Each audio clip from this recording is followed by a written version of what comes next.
pledge myself to a New Deal for the American people. When the election of 1932 rolled around, Roosevelt pledged to America his New Deal and how he would bring America back. The New Deal came at a time when the country needed it most. After more than a decade of prosperity in the 20s, America's economy came to a crashing halt. People went from prosperity to poverty in a blink of an eye. Americans in desperate need of change bought into the New Deal proposed by Roosevelt, and they elected him president. The New Deal promised to reach out to all the people of America and would change their lives for the better. I think America believed that even though Roosevelt was in a high political position, he still related to and felt sympathetic towards the hardworking people of America.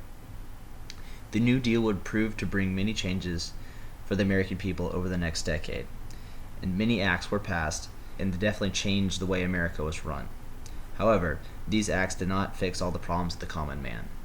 While one act benefited in some way, there was often downfalls that were soon to follow.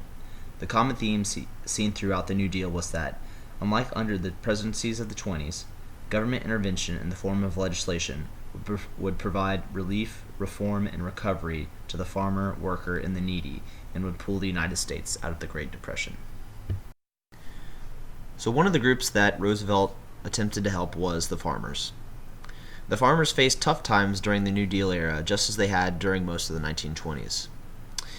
During the Roaring '20s, many American farmers went into debt due to the falling farm prices and the need to purchase modern and expensive machinery. The New Deal brought forth relief and recovery initiatives designed to help the farmers, such as the Agricultural Adjustment Act, the Farm Security Administration, and the Soil Conservation Service. However, most farmers felt that Congress never really helped them achieve true reform, and that the primary focus at the time was really on banking, railroads, and manufacturing. Farmers were simple people. They were brought up to work hard, raise a family, and pay their debts. The problem is that when they worked hard and had a good product, they overproduced, and they ended up only hurting themselves in the process. One of the government solutions, as I mentioned earlier, the AAA, was a program that was designed to increase the prices of their produce by lowering the overall supply. Unfortunately, it didn't really work out as well as they'd planned.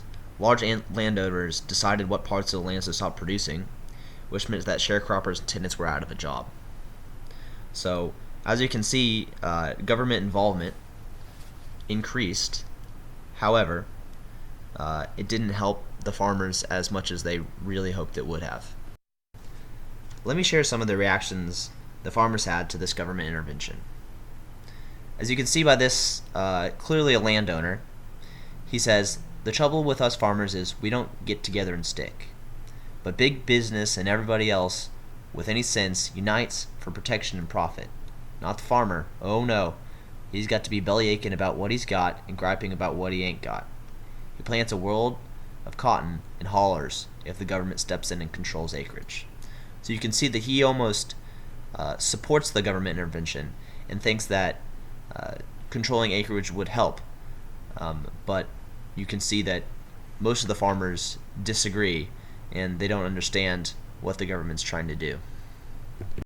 On the flip side, there was also a very negative reaction to government intervention. Yet another farmer says, "Many farmers tell me that all they ask is that the government will just let them alone." And yet even another farmer, this one a tenant, states that he had to even reestablish himself. It says, "And thus reestablishing himself on the farm, he is doing all of his own plowing and hauling with those oxen, bringing himself to where he no longer needs nor will accept relief from any source." So obviously there's some opposition to government intervention, and you can really see that with these three examples.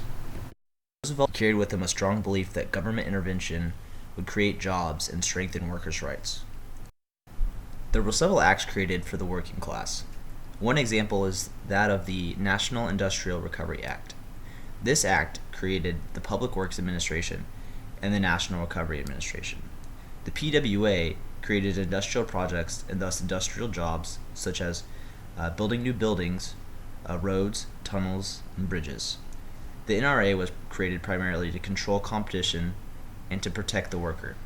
It set minimum wages and maximum work week hours so that companies could not try to gain a competitive advantage over another rival company. Unlike the 1920s, FDR moved power from the businesses and redirected to the workers, and also stressed federal control. He also urged workers to join unions, seeing a spike in percentage from the 1920s.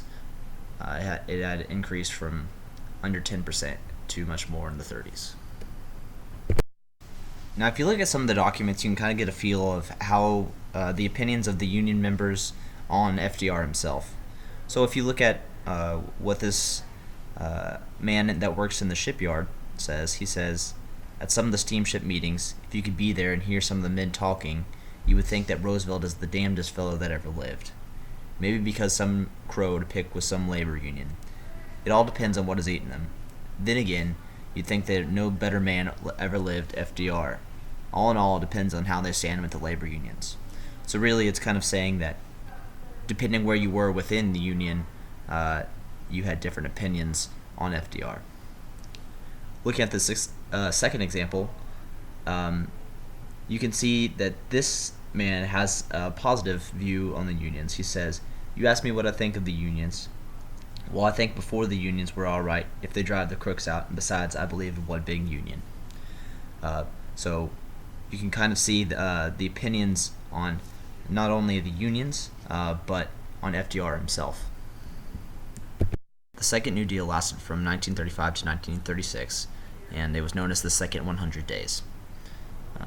Continued discontent within the country pushed Roosevelt to initiate action which politically moved the country left of center, where government could soften the power of big business and protect the needy. A number of initiatives were proposed during this era. The Emergency Relief Appropriation Act, the Works Progress Administration, the Social Security Act, the National Youth Administration, and many more.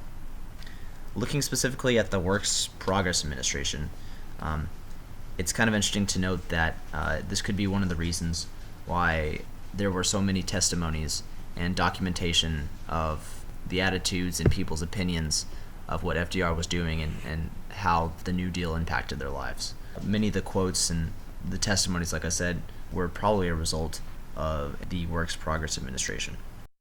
In summary, the federal government under Roosevelt and the presidency itself experienced a vast expansion in its authority, especially over the economy.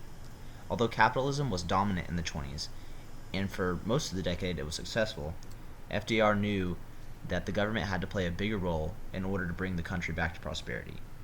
He was able to begin to relieve, recover, and reform the country by his installation of several acts that got workers back on their feet, controlled farmers' production, and much more. The common theme throughout the New Deal is the increase in the amount of government intervention. The legacy that FDR left behind was one of mixed opinions. He took on the most difficult task of rebounding America from its worst economic downturn in history. Although he was not able to bring the economy completely back from its low point, he certainly got the ball rolling in terms of recovery. His presidency and the New Deal galvanized the base for the Democratic Party, bringing together workers, women, farmers, and minorities, the groups that had lost faith in Hoover and the Republican Party during the Great Depression. The creation of this base and the general ideas of government intervention are still found today.